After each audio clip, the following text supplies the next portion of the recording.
ರಾಜ್ಯದ ಹಲವೆಡೆ ಹೃದಯಾಘಾತದ ಸುದ್ದಿ ಆತಂಕವನ್ನ ಉಂಟು ಮಾಡಿದೆ. ಹೀಗಾಗಿ ಜಿಲ್ಲಾಸ್ಪತ್ರೆಯಲ್ಲಿ ಹೃದಯ ಸಂಬಂಧಿ ಕಾಯಿಲೆಗೆ ಚಿಕಿತ್ಸೆಯನ್ನ ನೀಡಲು ವೈದ್ಯರೇ ಇಲ್ಲದಂತಾಗಿದೆ. ಹೀಗಾಗಿ ಜಿಲ್ಲಾಸ್ಪತ್ರೆ ಕಡೆ ಮುಖ ಮಾಡಿದಂತಹ ರೋಗಿಗಳು ಪರದಾಡುವಂತಾಗಿದೆ. ಒಂದ್ ಕಡೆ ಜಿಲ್ಲಾಸ್ಪತ್ರೆಯಲ್ಲಿ ವೈದ್ಯರೇ ಇಲ್ಲದಂತಾಗಿದ್ರೆ, ಮತ್ತೊಂದು ಕಡೆ ಹಲವು ಜಿಲ್ಲಾಸ್ಪತ್ರೆಗಳಲ್ಲಿ ಹೃದಯ ವಿಭಾಗವೇ ಇಲ್ಲವಾಗಿದೆ. ಈ ಕುರಿತ ಡೀಟೇಲ್ಸ್ ಇಲ್ಲಿದೆ, ನೀವೇ ನೋಡಿ. ರಾಜ್ಯದಲ್ಲಿ ಹೃದಯಾಘಾತ ಸಾವು ಹೆಚ್ಚಳ. ಮಿಮ್ಸ್ನಲ್ಲಿ 3 ತಿಂಗಳಲ್ಲಿ 10ಕ್ಕೂ ಹೆಚ್ಚು ಸಾವು. ಮಂಡ್ಯ ಜಿಲ್ಲಾಸ್ಪತ್ರೆಯಲ್ಲಿ ಹೃದಯ ವಿಭಾಗವೇ ಇಲ್ಲ. ಹಾಸನ ಮಾತ್ರವಲ್ಲ, ರಾಜ್ಯದ ಹಲವೆಡೆ ಹೃದಯಾಘಾತದಿಂದ ಸಾವನ್ನಪ್ಪುವವರ ಸಂಖ್ಯೆ ದಿನೇ ದಿನೇ ಹೆಚ್ಚಾಗ್ತಿದೆ. ಈ ವಿಚಾರದಲ್ಲಿ ಮಂಡ್ಯ ಜಿಲ್ಲೆ ಏನೂ ಹೊರತಾಗಿಲ್ಲ. ಸದ್ಯ ಮಂಡ್ಯ ಮಿಮ್ಸ್ ಆಸ್ಪತ್ರೆ ಒಂದರಲ್ಲಿಯೇ ಕಳೆದ 3 ತಿಂಗಳಲ್ಲಿ 10ಕ್ಕೂ ಹೆಚ್ಚು ಮಂದಿ ಸಾವನ್ನಪ್ಪಿದ್ದಾರೆ. ಇನ್ನು ಹೃದಯಾಘಾತದಿಂದ ಮನೆಯಲ್ಲಿ ಹಾಗೂ ಬೇರೆ ಆಸ್ಪತ್ರೆಗಳಲ್ಲಿ ಸಾವನ್ನಪ್ಪಿರುವವರ ಸಂಖ್ಯೆ ಇನ್ನೂ ಹೆಚ್ಚಿದೆ.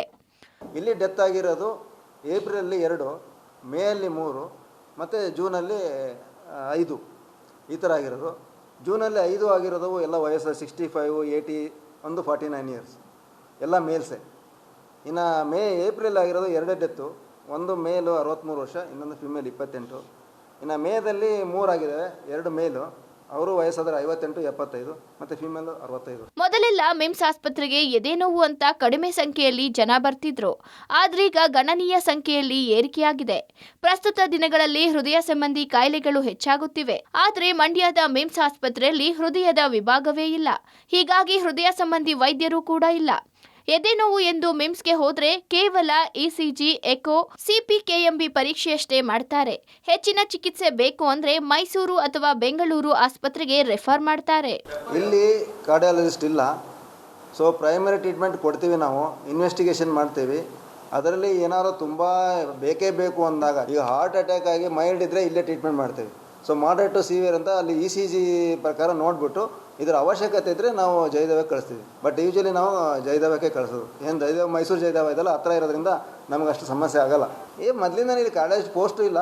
ಇಲ್ಲಿದ್ರೆ ಅವರು ಬದುಕಿಸೋ ಚಾನ್ಸ್ ಇರ್ತದೆ. ಬಟ್ ಕೆಲವು ಮ್ಯಾಸಿವ್ ಹಾರ್ಟ್ ಅಟ್ಯಾಕ್ ಅಂತ ಆಗಿರ್ತದೆ. 3 ವೆಸಲ್ ಹೋಗಿ ಲೆಫ್ಟ್ ಆಂಟಿರೋಲ್ಯಾಟ್ರಲ್ಲು ಅದು ಇಸಿಜಿ ಪ್ರಕಾರ ಹೋಗುತ್ತೆ, ಅದು ನೋಡ್ತೀವಿ.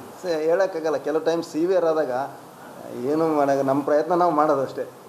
ಬಟ್ ಬೇಗ ಬಂದರೆ ಉಳಿಸೋ ಚಾನ್ಸಸ್ ಜಾಸ್ತಿ ಇರ್ತದೆ. ಹೃದಯ ಚಿಕಿತ್ಸೆ ಇಲ್ಲಿ ಮಾಡೋಕ್ಕೆ ಇದಿಲ್ಲ. ಕಾರ್ಡಿಯಾಕ್ ತೋರಿಸೋಕ್ಕೆ ಸರ್ಜನ್ನು ಬೇಕು, ಕಾರ್ಡಿಯಾಲಜಿಸ್ಟು ಬೇಕು. ಡಿಪಾರ್ಟ್ಮೆಂಟೇ ಎಸ್ಟಾಬ್ಲಿಷ್ ಮಾಡಬೇಕು. ಇಲ್ಲ ನಾವು ಕಾರ್ಡಿಯಾಲಜಿ ಡಿಪಾರ್ಟ್ಮೆಂಟ್ ತೆಗಿಬೇಕು, ಅದಕ್ಕೆ ಕಾರ್ಡಿಯಾಲಜಿಸ್ಟ್ ಬೇಕಾಗುತ್ತೆ. ಅವರಿಗೆಲ್ಲ ಸ್ವಲ್ಪ ಸ್ಯಾಲ್ರಿ ಜಾಸ್ತಿ ಇರ್ತದಲ್ಲ, ಜಾಸ್ತಿ ಕೇಳ್ತಾರೆ. ಅದಕ್ಕೆಲ್ಲ ಒಪ್ಕೊಂಡ್ರೆ ತೊಗೊಳಕ್ಕೆ ರೆಡಿ ಇದ್ದೀವಿ. ಸುಮಾರು ಈಗ ಹೊಸ ಮೆಡಿಕಲ್ ಕಾಲೇಜೆಲ್ಲ ಇಲ್ಲ. ಹಳೆ ಮೆಡಿಕಲ್ ಕಾಲೇಜ್ ಮೊದಲೆಲ್ಲ ಕಾರ್ಡಿಯಾಲಜಿ ಡಿಪಾರ್ಟ್ಮೆಂಟು ಎಲ್ಲ ಇದ್ವು. ಅಲ್ಲಿಗೂ ಕೂಡ ಕೊರತೆ ಇದೆ, ಸಿಬ್ಬಂದಿ ಕೊರತೆ ಇದೆ. ಇನ್ನು ಯಾದಗಿರಿ ಜಿಲ್ಲೆಯ ಜನರಲ್ಲೂ ಹೃದಯಾಘಾತ ಆತಂಕ ಹೆಚ್ಚಾಗಿದ್ದು, ಇಮ್ಸ್ ಆಸ್ಪತ್ರೆ ಸೇರಿ ಯಾವುದೇ ಸರ್ಕಾರಿ ಆಸ್ಪತ್ರೆಯಲ್ಲೂ ಹಾರ್ಟ್ ಸೆಂಟರ್ ಇಲ್ಲ.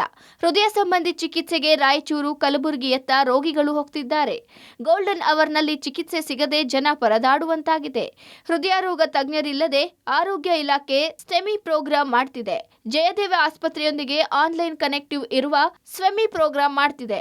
ಈ ಬಗ್ಗೆ ಡಿಎಚ್ಒ ಡಾಕ್ಟರ್ ಮಹೇಶ್ ಬಿರಾದರ್ ಮಾಹಿತಿ ನೀಡಿದ್ದಾರೆ. ಹೃದಯ ಕಾಯಿಲೆಗೆ ಸಂಬಂಧಪಟ್ಟಂಥ ಹೆಚ್ಚಿನ ಚಿಕಿತ್ಸೆ ಕೊಡಲಿಕ್ಕೆ ಹೃದಯ ರೋಗ ತಜ್ಞರು ಈ ನಮ್ಮ ಯಾದಗಿರಿ ಜಿಲ್ಲೆಯಲ್ಲಿ ಲಭ್ಯ ಇಲ್ಲದ ಕಾರಣ ಏನಂತಂದರೆ, ಅವರನ್ನು ಹೆಚ್ಚಿನ ಚಿಕಿತ್ಸೆಗಾಗಿ ರಾಯಚೂರು ಅಥವಾ ಕಲಬುರಗಿಯ ಮೇಲ್ದರ್ಜೆ ಆಸ್ಪತ್ರೆಗೆ ಏನಂತಾರೆ ಸಾಗಿಸುವಂಥ ಕೆಲಸ ಇವತ್ತು ನಾವು ಮಾಡ್ತಾಯಿದ್ವಿ.